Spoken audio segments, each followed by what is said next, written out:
Si tomo una decisión y voy por el camino A, ¿cómo me voy a sentir al día siguiente de haber tomado esa decisión? ¿Cómo me voy a sentir a la semana siguiente? No puedo culpar a ese tipo de gente porque su mundo es lo que ellos conocen. Claro. Y todo lo fuera de ello puede ser tan amenazante como ellos lo puedan imaginar, o tan impresionante o tan lleno de curiosidad como lo quieras ver. Yo quiero preguntarte algo un poco delicado. Ese precio por pagar hoy, en tu contexto actual. Tu papá está enfermo. Es complicado y estoy seguro que a veces quisieras partirte en dos y seguir buscando el sueño, Sí. seguir desarrollándote, pero también quisieras estar aquí, estar al pendiente. Ese es tu precio, ese es el precio que has pagado, el estar lejos de casa, pero al mismo tiempo el perseguir el sueño. ¿Cómo lo llevas? La mentalidad que me ha permitido sobrellevar todos esos días es hacer las paces con la distancia y saber esa frase de mi papá: estoy aquí, voy a disfrutar el estar aquí, porque cuando esté allá voy a disfrutar el estar allá y voy a estar de lleno allá.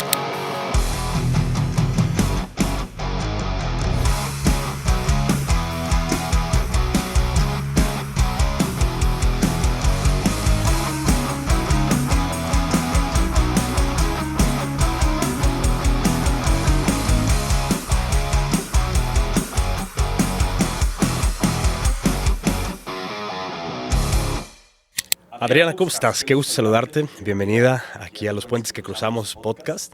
Tenía muchas ganas de hacer esta entrevista. Poca gente lo sabe, pero eres mi hermana y una de las personas que más admiro en el mundo, a quien he visto con estos ojos alcanzar todas sus metas, y estoy seguro que la vida nos va a traer un montón de sorpresas más que ni siquiera imaginamos dónde estarás en algunos años. Antes de empezar, quiero contarte una historia. Preguntando a tu mamá, me platicó que cuando naciste, desde el embarazo ya era complicado y que tuviste problemas metabólicos al nacer y prácticamente tu vida corría peligro por desnutrición, todo lo que comías no te nutría, y ella tuvo que renunciar a su trabajo para cuidarte. Y lo más curioso es que los doctores prácticamente decían que tu desarrollo muscular no se iba a lograr, que tu crecimiento, tu talla, etcétera, etcétera, no se iban a lograr. Y lo que ella hizo fue aferrarse a que sí. Me cuenta que tomaba tus manos, te ponía unos patines siendo bebé, y el movimiento de que estuvieras batallando todo el tiempo, 6 meses después, hace que vuelva al pediatra y le diga: aquí está mi hija, se logró y el diagnóstico hoy va a ser diferente. Ella comenta, tu mamá, que esa fortaleza y esa determinación que ella tuvo contigo hace que tenga un vínculo especial y que te transmitió que esos primeros pasos que dabas iban a ser los pasos que te llevarían muy lejos. ¿Qué sientes con esa historia? Bueno, Sergio, primero que nada, muchas gracias por la invitación. La verdad es que estoy muy emocionada y afortunadamente yo sí soy una de las personas que sabe que soy tu hermana y eso me permite estar aquí con todo el corazón en la mano en este proyecto. La verdad es que creo que el saber que otra persona tiene tanta fe en que vas a lograr algo en la vida te hace sentir que no puedes no hacerlo. Cada que mi mamá me cuenta esa historia, a veces me cuesta trabajo creerla. Y estoy segura que le costó mucho trabajo al pediatra, y si me viera hoy en día, y sobre todo con zapatos tan altos, alguien que dijo que no iba a crecer, siendo una persona tan alta y tan echada para adelante, yo creo que el doctor no se imaginaría lo que mi mamá iba a lograr conmigo gracias a ese cariño y a ese amor que puso en ese cuidado de mí día a día. Y la verdad es que indudablemente mi mamá es la otra parte de mi columna vertebral y creo que cada paso que doy lo caminamos juntas desde entonces. Claro, es fantástico. Y ahora platícame un poquito. Tu entorno familiar desde siempre, una familia con mucho cariño, 4 hermanos, eres la tercera de 4 hermanos, y nunca hubo en casa mucho que sobrara, pero siempre fuiste la de mejor desempeño académico, mejores calificaciones, la más inteligente. ¿Cómo es que estas cualidades te llevaron a vivir tu primera experiencia lejos de casa? ¿Qué pasó? Yo creo que, bueno, coincidirás conmigo, pero pese a que nunca tuvimos todo, nunca nos faltó nada. No sé si tú tienes el mismo sentido o el mismo sentimiento, pero yo nunca sentí que tuviéramos una carencia. Yo recuerdo ir a la primaria y otros niños tenían otros tipos de juguetes que aparentemente salían más en la televisión o quizá eran más caros, pero de niña nunca tuve una referencia de lo que era caro, lo que nos faltaba, lo que era una carencia, porque hoy entiendo que no lo teníamos todo, pero nunca nos faltó nada. Y en ese no nos faltó nada creo que puedo incluir que mis papás nos enseñaron que todo es posible. Si hay un deseo y si hay un sueño, todo se puede lograr. Respecto a la más inteligente, no lo sé. Creo que siempre me gustó mucho la escuela y siempre me gustó aprender. Y yo creo que a eso le acredito que la vida me ha permitido llevarme a muchas partes. Creo que me gusta mucho vivir con la mentalidad de que no estoy segura si una sola vida me va a alcanzar para todo lo que quiero aprender. Y esa es la forma en la que siempre veía la escuela. Siempre quería saber más, quería aprender más, siempre vivía con mucha curiosidad. Y esa curiosidad me llevó a querer saber si de este lado se ve el mundo así, cómo se ve el mundo del otro lado. No por querer tener una foto con un monumento importante o que siempre apareciera en las fotografías, no veíamos nada de eso, y mucho menos en ese entonces. Pero sí tenía siempre la curiosidad de saber cómo era la escuela en el otro lado, cómo iban los niños a la escuela, qué desayunaban cuando se levantaban para ir a la escuela, cómo era pensar en otro idioma cuando antes ni siquiera tenía idea de que podía hablar en algún momento otro idioma. Yo creo que ese cúmulo de ingredientes que mis papás nos dieron a nosotros, que es vivir por sueños o vivir por siempre querer tener un sueño en la mente presente y trabajando con vistas a lograrlo, yo creo que eso es lo que hasta la fecha y el día de hoy siempre tengo ese gusanito dentro de mí de ¿y qué más hay afuera? Y la vida va pasando y qué más puedo aprender y qué más me puedo llevar antes de que este viaje se acabe. Yo creo que es esa eterna curiosidad la que siempre me ha llevado a eso, y quizá el hecho de que mi mamá me puso en patines, creo que es la combinación de ambos que nunca me he podido lograr quedar quieta. Claro.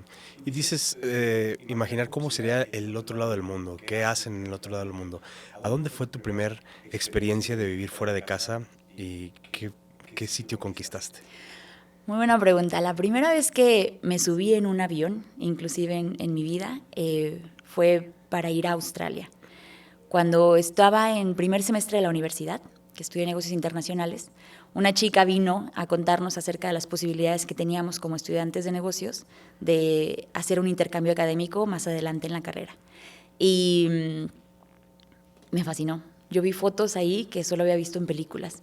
Y yo dije, yo no sé cómo, pero yo quiero lograr algo. Evidentemente ella mencionó todos los destinos que había. Yo en ese entonces no sabía dónde, no sabía inglés, no tenía dinero y no tenía nada más que las ganas. Sabía que, había ciertos requisitos que era tener ciertas calificaciones y demás, sabía que tenía que tener una constante, y eso es parte de lo que me gusta acerca del estudiar, que es, es la moneda con la que voy a pagar por lo que viene después. Así que tenía que echarle ganas a la escuela. Eso era lo más fácil que podía tener. Lo demás, vería cómo lo averiguaba. Y cuando tomé la decisión de que quería estudiar en algún lugar donde no pudiera hablar mi idioma, porque otra vez quería despertarme pensando que probablemente no iba a entender nada de lo que pasaba alrededor. Elegí el destino al que difícilmente más podría regresar. Estados Unidos estaba cerca, Canadá estaba cerca, y aunque nunca los había visitado, no tenía ni una visa, sabía que de alguna forma siempre sería más fácil regresar.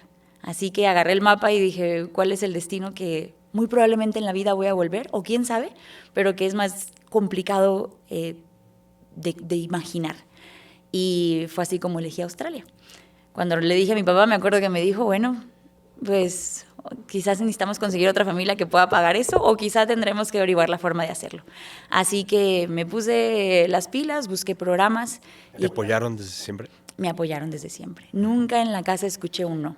Siempre escuché quizá nos va a costar un poquito más, sobre todo a ti, pero lo vamos a lograr. Y en mi quinto semestre de la universidad, conseguí una beca que me permitió irme a estudiar del otro lado del mundo, y nuevamente abordé mi primer avión y 24 horas después estaba amaneciendo de cabeza, completamente en el otro lado del mundo. Claro. ¿Y qué encontraste allá? Una cosa es lo que uno imagina, lo que uno desea o la expectativa que tienes, pero ¿qué fuiste y qué encontraste cuando llegaste? Y efectivamente, quienes te llevaron regresaron a casa y te quedaste sola. Ese primer día que te quedaste sola, ¿cómo fue? ¿Qué ocurrió? ¿Cuál fue tu realidad? Bueno, la primera realidad en la que me encontré es que después de 2 años de haber estudiado inglés, no hablaba nada de inglés. O que los australianos, ellos creen que hablan inglés, pero es otro inglés completamente diferente. Entonces, lo primero que me encontré es que no entendía lo que estaba pasando y aún así estaba fascinada. Es mucho miedo, da mucho miedo porque no sabía si me iba a poder comunicar, no sabía si eventualmente ahí iba a encontrar lo que tenía guardado en mi configuración del cerebro de inglés para ver si me acordaba dónde lo había guardado. Eso por una parte. La otra parte, aprendí lo que es completamente estar del otro lado del mundo. Yo me fui de aquí con un clima de julio de 30 a 35 grados y llegué a un clima que me recibió con nieve, que me recibió con frío. En la vida había visto nieve, en la vida había sentido esa magnitud de frío. Guadalajara ha tenido nieve y es una sola vez, un 13 de diciembre hace muchísimos años. Es lo más en contacto que había estado con la nieve. Pero saber que tenías la capacidad de adaptarte a todo eso. Ahora bien, mi mamá me acompañó en ese primer viaje y mi mamá y mi hermana Pau se quedaron las primeras 2 semanas. Y fue muy bonito porque era como estar de vacaciones explorando las 3 juntas. Claro. 2 semanas después, cuando fue la primera noche que me quedé sola, yo no sé si mi mamá sabe esto, pero lloré 27 horas continuas. Porque claro, ya se había acabado esa vacación y empezaba la realidad. ¿Cuántos años tenías? Tenía, si las matemáticas no me fallan, me parece que tenía 20 años.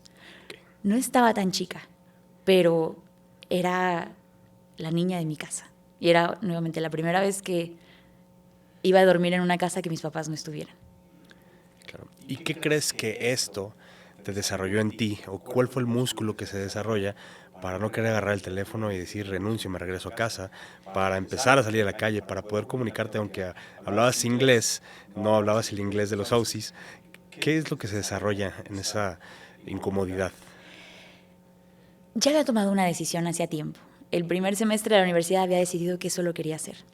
Claro, una cosa es pensar cómo se va a ver y otra cosa es empezarlo a vivir. Pero ya estando ahí, me acuerdo que cuando por fin me volteé a ver al espejo después de 27 horas de llanto y extrañar a mi mamá, que aparte mi mamá me había comprado una pijama que no teníamos conciencia de cómo eran las tallas allá. Así que la pijama en la que mi mamá me dejó era de este tamaño. Sí. Y me sentía como hasta arropada de alguna forma por ella. Me acuerdo despertar después de ese lapsus y decir, bueno, tengo una pijama muy grande que llenar aquí.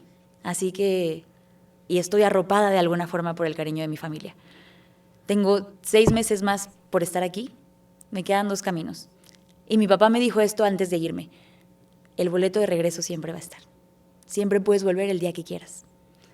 Yo sabía que esa puerta estaba ahí, pero tenía 2 caminos, regresar inmediatamente y haberme perdido la oportunidad de vivirlo, o por lo menos intentarlo. Así que abrí la puerta de mi cuarto, que tenía mi propia habitación, y empecé a convivir con mis compañeros. Y me di cuenta que no estaba tan mal darle la oportunidad a la experiencia. ¿Qué se desarrolló? La aventura y la palabra que creo que hoy la llevo aquí marcada en la sangre, que es resiliencia. La capacidad de adaptarte y crecer. Claro. Y cuando vuelves a casa, después de esa experiencia, de esa primera experiencia, vuelves a casa, pero no te quedas mucho tiempo.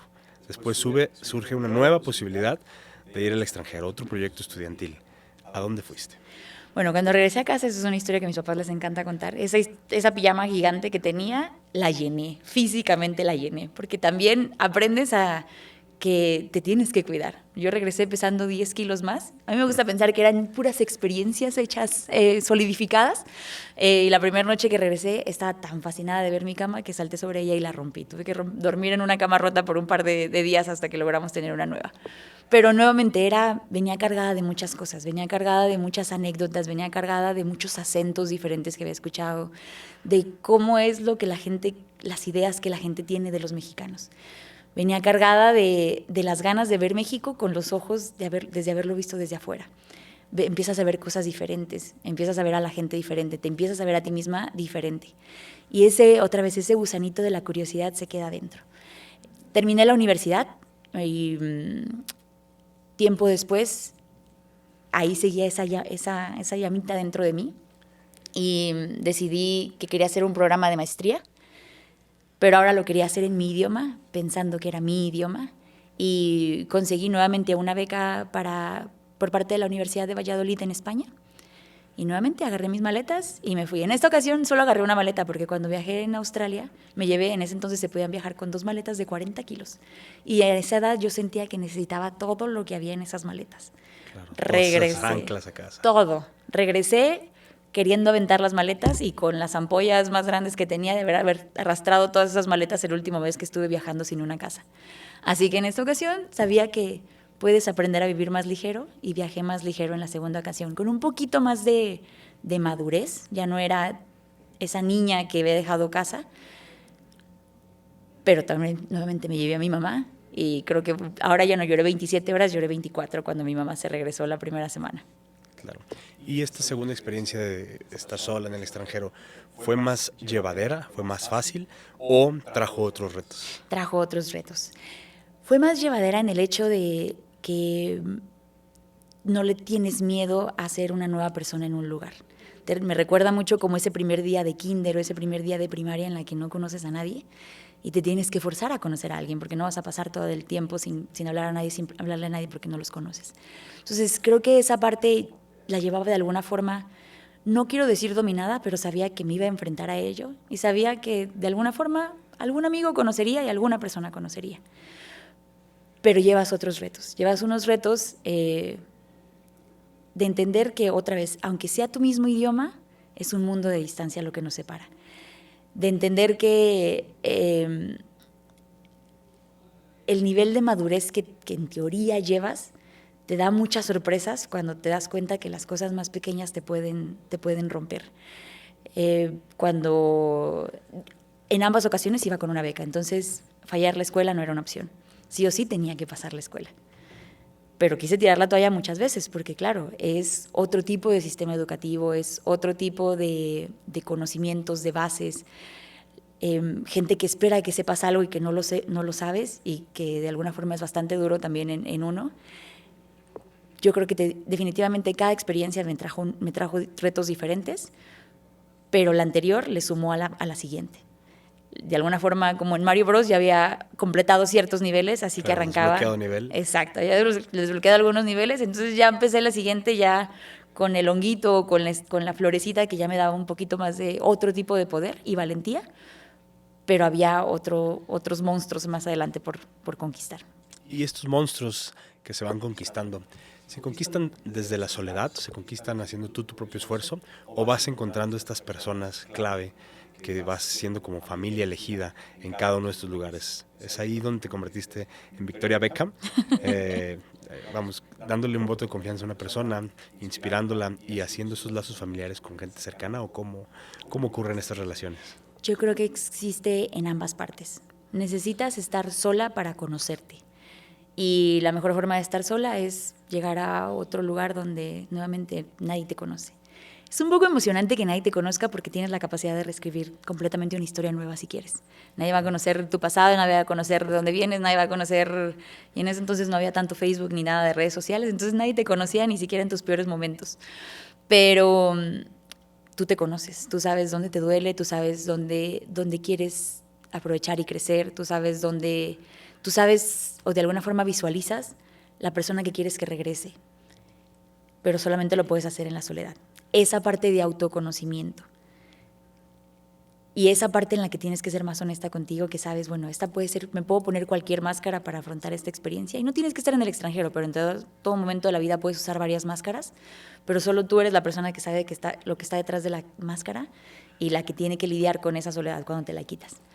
Pero indudablemente un círculo de apoyo es la forma más sencilla de poder sobrellevar de poder navegar cualquier mar de incertidumbre. Es interesantísimo cómo puedes encontrar gente. Mi amiga que te dijo que me convertí en Vicky Beckham es una amiga que vive en otro país, ella es de Guatemala, es hoy en día mi mejor amiga. Y físicamente somos tan diferentes, pero en personalidades somos dos personas que prácticamente somos idénticas. Tan es así que, bueno, tú sabes que en mi casa mis papás me dieron 2 nombres, Victoria, Adriana, y no usan ninguno de los dos, me dicen nena, claro. Y ella también es la nena en su casa. Hasta en ese tipo de pequeñeces coincidimos. Su hermano y sus papás y mis papás fechas similares de nacimiento, su hermano y mi hermana Pau tienen fechas similares de nacimiento. Tenemos como muchas coincidencias, pero creo que esa es simplemente la forma de saber que no importa la nacionalidad, los antecedentes de una persona o de dónde viene, puedes encontrar pedazos de ti en otras personas y convertirlos eventualmente en tu círculo de apoyo que te van a ayudar a encontrar la aventura donde hay aventura y sobrellevar los miedos y los retos donde haya miedos y donde haya retos. Claro. Cuando vuelves a casa, segunda experiencia en el extranjero y vuelves a casa, empiezas a trabajar profesionalmente, cambias de trabajo, vas buscando tus oportunidades y viene una tercera oportunidad de salir corriendo de aquí e ir a explorar o conquistar un nuevo territorio. ¿Qué es lo que ocurre? Trabajas ahora, lideras un equipo en Valvoline, eres gerente internacional de atención al cliente. ¿Cómo fue esa oportunidad? ¿Cómo ocurre esa promoción? Bueno, cuando regresé de España tuve mi propio despacho durante un tiempo y luego me di cuenta de que era muy complicado o que no era exactamente mi camino. Así que no me quedó de otra más que buscar una nueva oportunidad laboral. ¿Tu propio despacho te refieres a tu propia empresa? Mi propia empresa. Tu emprendedurismo. Y ese no es tu camino. Ese no fue mi camino en ese entonces. Creo que no lo estaba haciendo por los motivos correctos.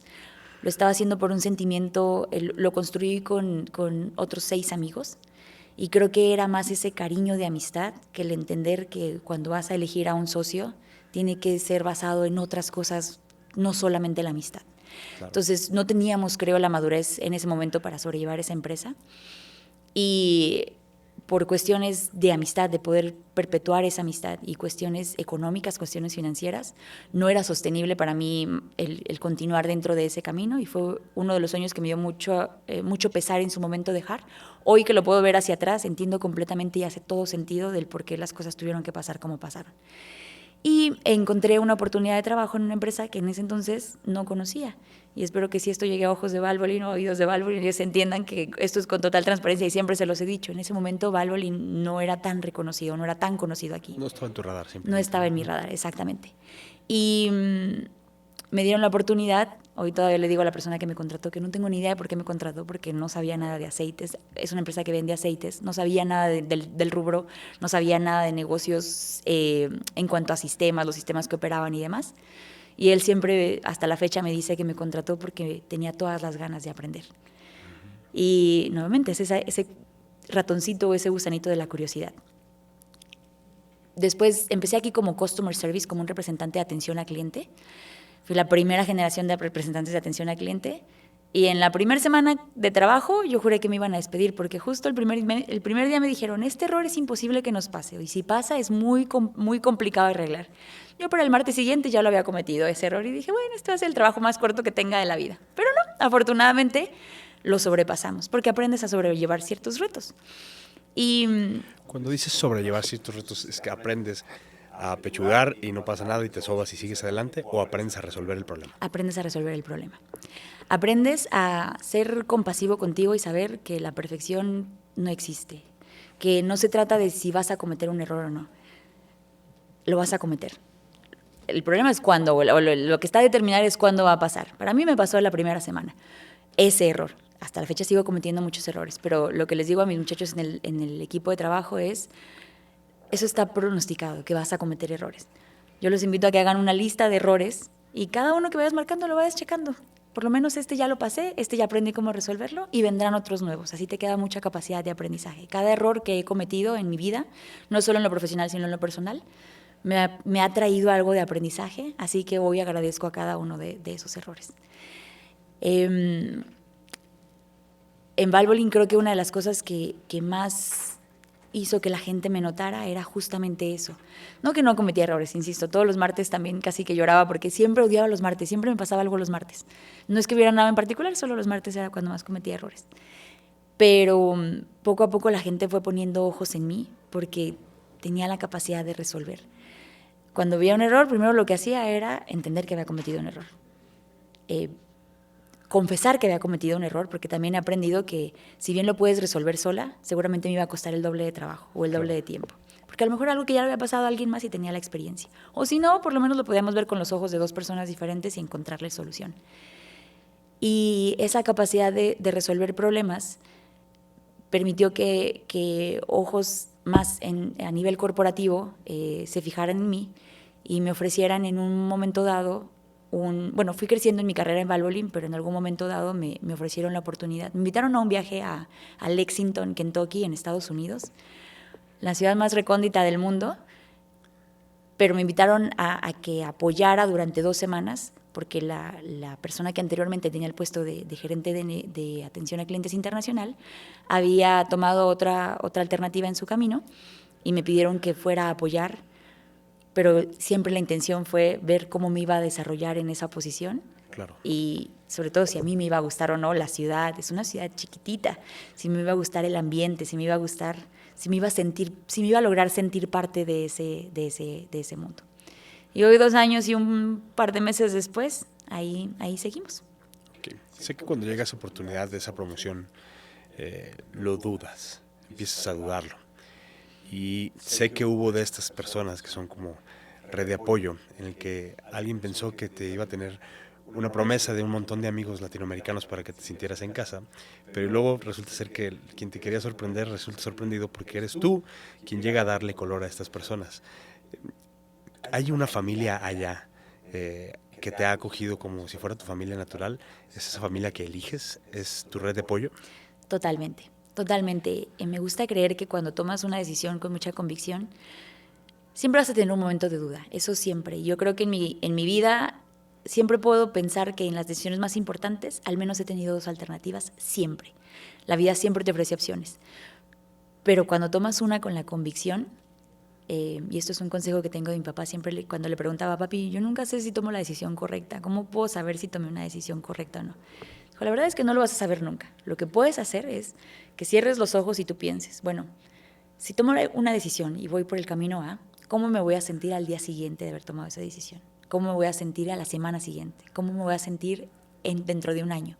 Si tomo B, mismo ejercicio, al día siguiente, una semana, dentro de un año. Y la que sea que te deje más paz, esa probablemente es la decisión correcta. Y la otra, al momento que la deseches, desaparece, porque solo la puedes seguir creando en tu cabeza y no es real. Entonces, cuando tomé esa decisión, obviamente sí hubo muchas dudas.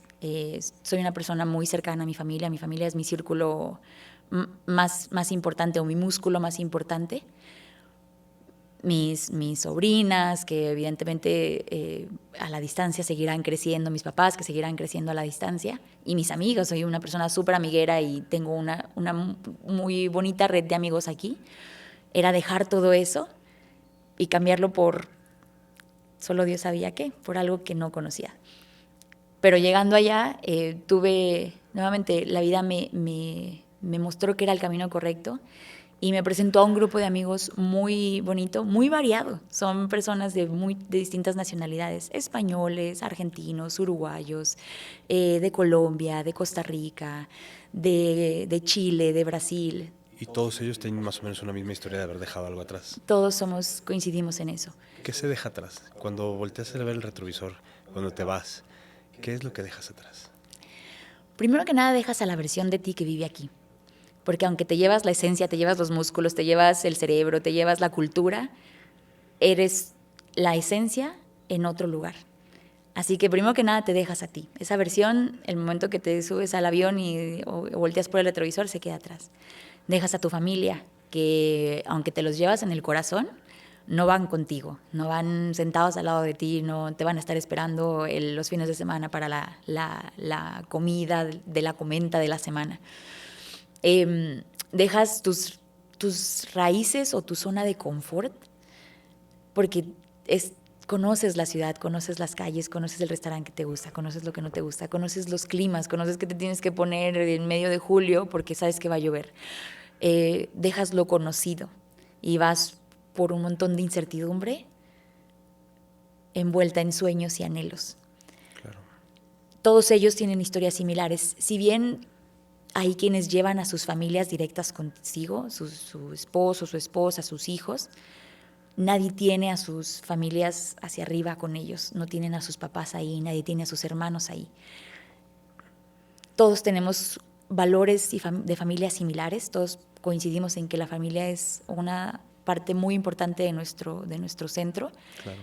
Y todos solían tener esas reuniones con su familia, así que todos nos volvimos una familia. Y esa reunión del sábado que mis papás tienen aquí o que ustedes tienen aquí con todos, ahora la tenemos allá con esa otra familia. Que aparte se ha hecho muy bonito porque cada que van a visitar, cuando mis papás han ido, cuando Pau, mi hermana, fue, cuando los papás de otros van, es una emoción conocer o ponerle cara a la persona que durante todo ese tiempo nos hemos venido platicando.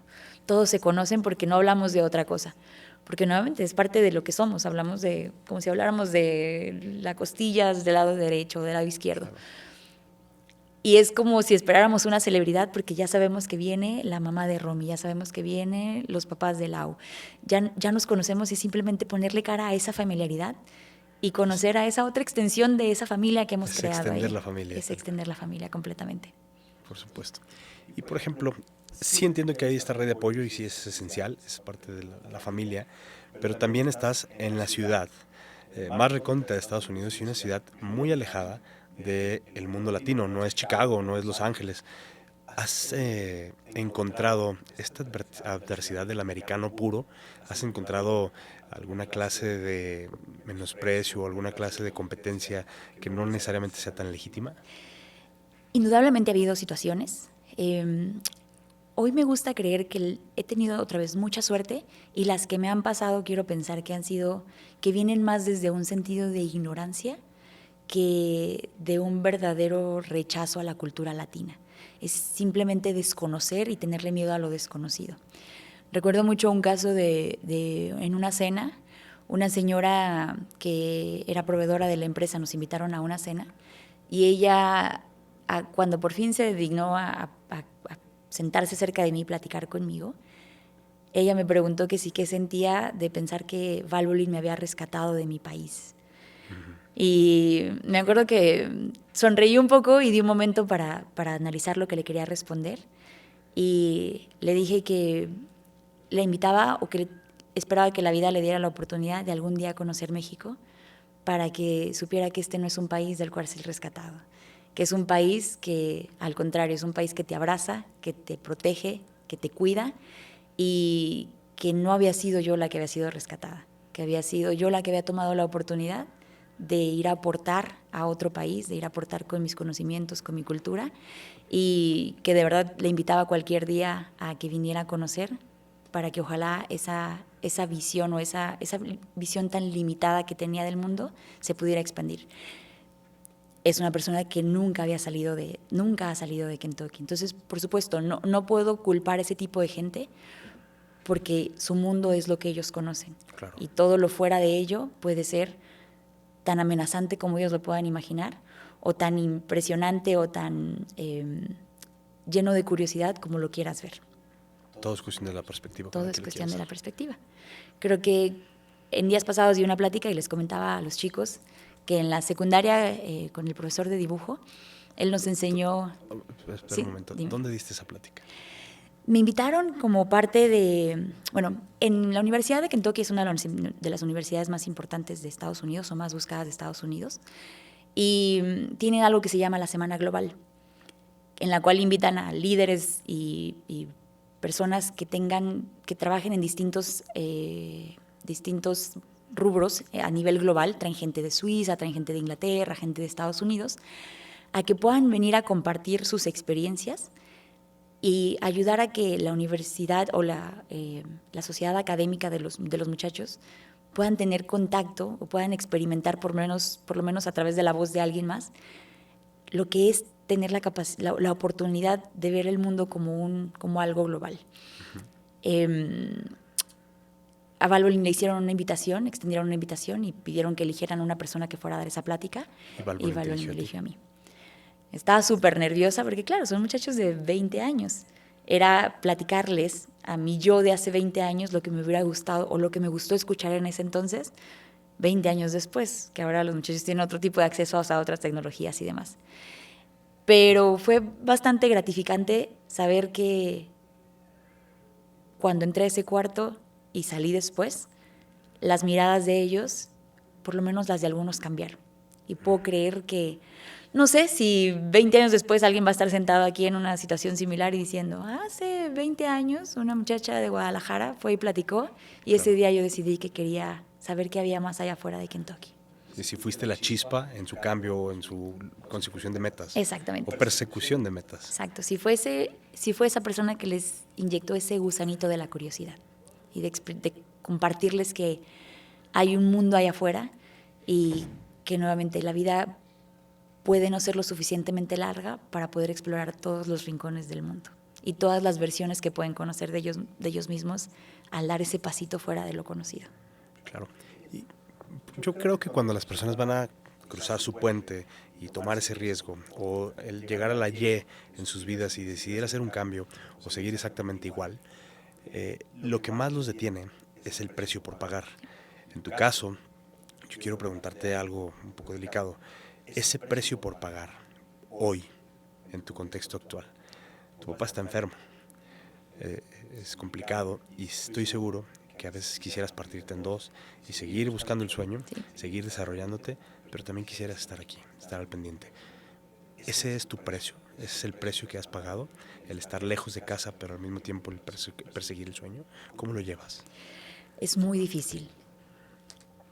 Desde antes de la enfermedad de mi papá, toda distancia me ha costado mucho trabajo. Porque claro, quieres estar allá y quieres estar acá. Quieres estar en el cumpleaños de tu hermano, quieres estar en el cumpleaños de tu mamá, quieres estar en el evento importante, en la graduación de alguna de tus sobrinas. Eventos que no se van a repetir porque una sobrina solamente se va a graduar una vez de la secundaria en la vida, si todo va bien. La distancia es definitivamente la moneda más cara que he tenido que pagar, la ausencia, el entender que no puedes estar en dos partes. Pero eso lo entendí, y eso es otro consejo de mi papá, cuando estaba en mis 18 aquí, era muy pachanguera, me gustaba mucho salir de fiesta, y luego había muchas fiestas pasando al mismo tiempo y yo quería ir de una a otra. Y mi papá, la primera vez que me dejó en un lugar y me tuvo que ir a recoger en otro, me sentó y me dijo, no puedes estar en dos lugares a la vez. Claro. No vas a disfrutar aquí, no vas a disfrutar allá, y algo puede pasar en el intermedio que te impide disfrutar los dos. Cuando vayas a un lugar, vas a ese lugar y disfrutas estar en ese lugar. Luego ya irás al otro y disfrutarás estar ahí. La enfermedad de mi papá ha sido un parteaguas que ha hecho que esas paces que he venido haciendo durante todos estos años, pero especialmente en estos... Voy a hacer un paréntesis. Esta experiencia en la que estoy viviendo actualmente es la primera que es diferente de las anteriores por una cosa muy grande. Las otras dos anteriores yo tenía un boleto de regreso, con fecha de regreso. Sabía que podía vivir ese tiempo, 6 meses, un año, el tiempo que fuera, y iba a regresar a casa. En esta ocasión es la primera vez que compré solo un boleto de ida. Y eso marca una perspectiva completamente diferente, porque no sé cuándo va a ser ese viaje de regreso, o si va a llegar ese viaje de regreso. Puede llegar al día siguiente o puede que no llegue jamás. Ese viaje a quedarse me refiero, porque normalmente he logrado venir en bastantes ocasiones.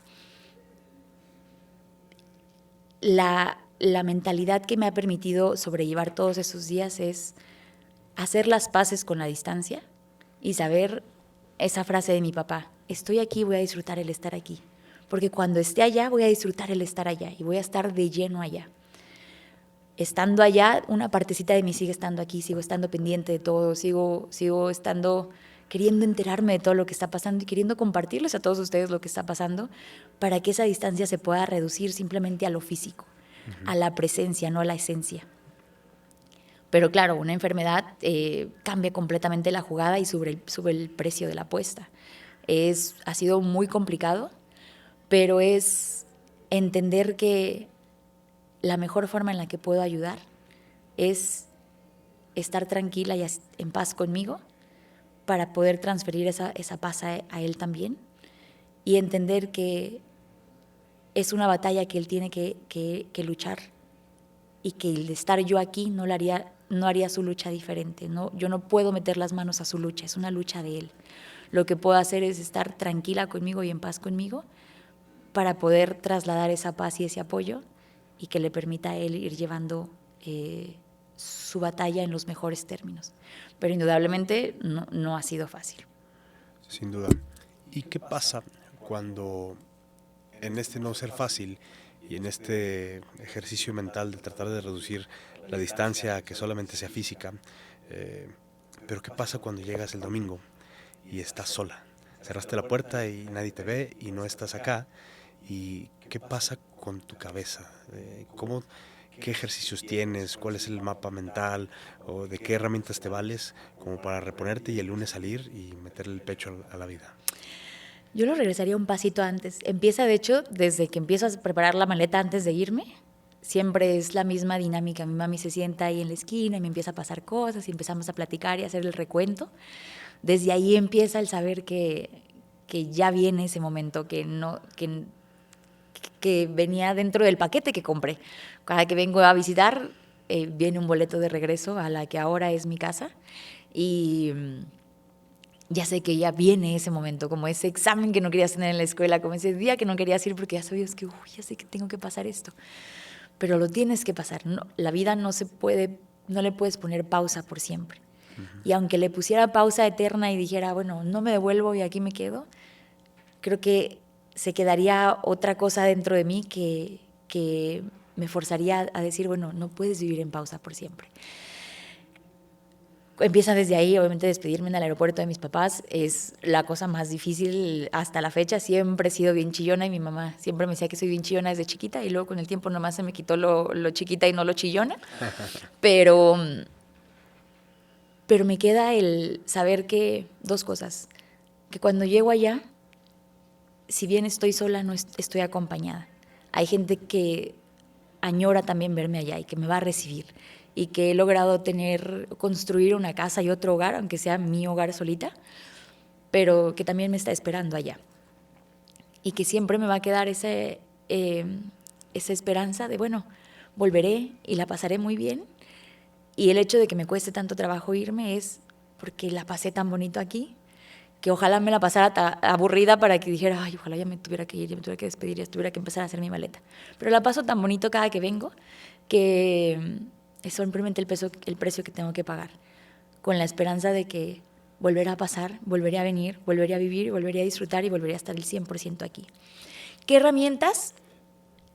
Apoyarme mucho en mi red de apoyo, porque creo que lo más padre del grupo que hemos creado es que constantemente todos pasamos por esta eterna despedida o esta constante despedida. Tengo tiempo tomando terapia y la doctora me ha ayudado muchísimo como para entender justamente eso, que no tienes que tener ningún tipo de culpa por decidir vivir en otra parte, que es entender que los sueños son personales y que nadie a tu alrededor, nadie que te quiera, jamás te va a poner en tu mochila una carga de culpa porque te tienes que subir a un avión para ir a perseguir un sueño que hace tiempo firmaste, ¿no? Claro. Es eso, entender que la culpa no te viene a contar nada, que te puede venir a empujar un montón y que nuevamente que la gente que te quiere va a estar feliz de verte feliz, así como yo estoy feliz de ver felices a los demás. Y saber que habrá otro viaje, habrá otro momento, y que también es bien bonito cuando puedes compartir ese mundo que has creado con otras personas. Cuando van a visitarme, presentarles a los que ahora son mis amigos, a los que ahora son mis nuevos restaurantes, ya no perderme en la ciudad. Yo creo que el primer mes que iba a Valvoline, hoy hasta me siento mal porque me siento muy, muy boba, porque en realidad simplemente hago 2 vueltas para llegar a la oficina. Es todo derecho, bueno, una vuelta, todo derecho, una vuelta. El primer mes siempre ponía Google Maps porque no sabía llegar a la oficina. Es saber que ya conoces una ciudad y ya sabes cómo es el clima en cada momento, ya sabes cómo es en cada ocasión. Así que es reconstruir nuevas versiones. Creo que es lo que más me ha ayudado, aprender que las nuevas versiones pueden convivir con las anteriores y que puede ser más agradable que desagradable. Claro. Quisiera más o menos para ya ir recapitulando y cerrar. Te veo y veo una persona que está acostumbrada a ir por sus retos, a ir por sus sueños, a perseguirlos donde sea que estén en el mundo y sin temor a pagar el precio de hacerlo. Sin embargo, no sé si te pasa, pero yo he venido pensando últimamente que muchas veces tomamos retos que sabemos que están en nuestra capacidad de alcanzar, porque tengo miedo de abollar la corona, del loco.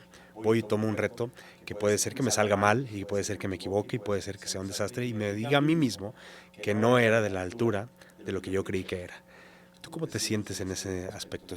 ¿seguirías atreviéndote a tomar retos que no sabes qué clase de persona te necesitas que ser para conseguirlo? A lo mejor necesitas cambiar o transformarte.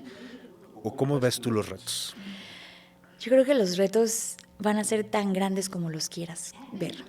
Yo no creo que simplemente debas tomar retos que pienses, bueno, voy a correr 5 kilómetros porque ya he corrido 6, entonces 5 es bien fácil. Claro. A mí siempre me gusta ver las cosas de dos formas. Y tomando el tema de las carreras, yo me acuerdo que en una carrera que fui, había un señor que traía una camiseta, una playera que atrás decía: tengo diabetes, me duele la rodilla, tengo 65 años, tengo sobrepeso, y aún así, si estás leyendo esto, voy más adelante que tú. Y eso se me hizo como muy chistoso, porque yo desde entonces siempre me gusta pensar dos cosas. Si es un reto que ya alguien ha logrado, alguien ya lo hizo, porque yo no lo podría hacer. Si tiene 2 manos, 2 pies, un cerebro, a lo mejor tendré otras habilidades que se pueden aprender, o a lo mejor en el camino me doy cuenta que me va a costar el doble de trabajo, pero lo puedo lograr. Entonces, saber que alguien ya lo hizo es algo que siempre me puede motivar. Pero luego está la otra parte, que es, ¿y si nadie lo ha hecho? Qué chido ser la primera que lo haga, qué padrísimo ser la primera que lo haga. Claro. Esta plática en la Universidad de Kentucky, tendría que revisar lo histórico, los archivos, pero estoy segura que soy la primera mujer de Guadalajara mexicana que fue y les platicó acerca de toda su experiencia global. Estoy segura que soy la primera. Qué padrísimo ser la primera. Y me moría de nervios antes, porque claro, es otro idioma, no sé si me van a salir las palabras o si me voy a quedar en blanco, pero cuando ya pasa esa adrenalina, te hace querer pensar o creer que puedes ir al siguiente y que puedes no quedarte nada más ahí, sino ir a algo más grande. Entonces, para mí siempre es eso, es un reto que si alguien ya lo hizo, seguramente yo también lo puedo hacer. O si nadie lo ha hecho, qué padrísimo pasar a la historia, de mi propia historia, no porque nadie más lo sepa, pero mi propia historia de decir, fui la primera que lo logró. Qué padrísimo. Excelente. Y por ejemplo, a todas las personas que nos están escuchando, si alguien está en ese punto, en esa Y, de tomo la decisión, agarro el reto, le entro el toro por los cuernos, o continúo mi vida normal, segura, local, tranquilo, destinado a ser plano, ¿qué le dirías para que dé ese primer paso y cruce su puente para la consecución de sus sueños? Que siempre vale la pena. Siempre vale la pena porque siempre vas a aprender algo del otro lado. Del otro lado del puente, el aire es diferente, se respira diferente. Tú eres otra persona y siempre podrás volver. Esa es la gran maravilla de la vida, siempre podrás volver. Yo creo que, nuevamente, yo invitaría a la gente a dos cosas. A que siempre vayan por todo lo que pueden o no imaginar. Les prometo que nunca en la vida me he arrepentido de al menos haberlo intentado. No siempre me habrán salido las cosas, pero lo que aprendes de ti, lo que te enseña de ti misma, te hace crecer exorbitantemente. Y segundo, una de las cosas que creo que más me ayudan a pasar el día a día es siempre hay que ver la vida con los ojos de una primera vez, como un turista. Cuando empiezo a ver la vida con los ojos, con los lentes de la primera vez, el mundo se empieza a ver completamente diferente. Y cada vez quieres más primeras veces. Una vida cotidiana, una vida ordinaria, podrá tener algunas primeras veces, pero ya no van a ser tan emocionantes. Pero cuando te animas a cruzar ese puente y ves que del otro lado hay muchas primeras veces, la primera vez que te subes a un avión, la primera vez que comes carne de canguro, la primera vez que hasta la primera vez que te toca llorar en un hogar donde no están tus papás, puedes encontrarle lo positivo a todo y te vas a empezar a dar cuenta que la mentalidad de las primeras veces se vuelve adictiva. Quieres más primeras veces. Y la mejor forma de tener muchas primeras veces es exponerte a aprender nuevas cosas, a vivir nuevas cosas, a ir por lo que tú quieres, por las primeras veces que quieres vivir. Fantástico. Te agradezco mucho. Gracias por compartirnos tus experiencias, esas palabras con las que te describen tus seres queridos, tus familiares, tus amigos. Es precisamente que llegas e iluminas un lugar. Eres positiva, resiliente, que te adaptas y siempre ves esa perspectiva de cómo sí lograr las cosas y cómo sí agradecer las cosas. Muchas gracias por compartirnos tu historia. Gracias, Sergio. Muchas gracias.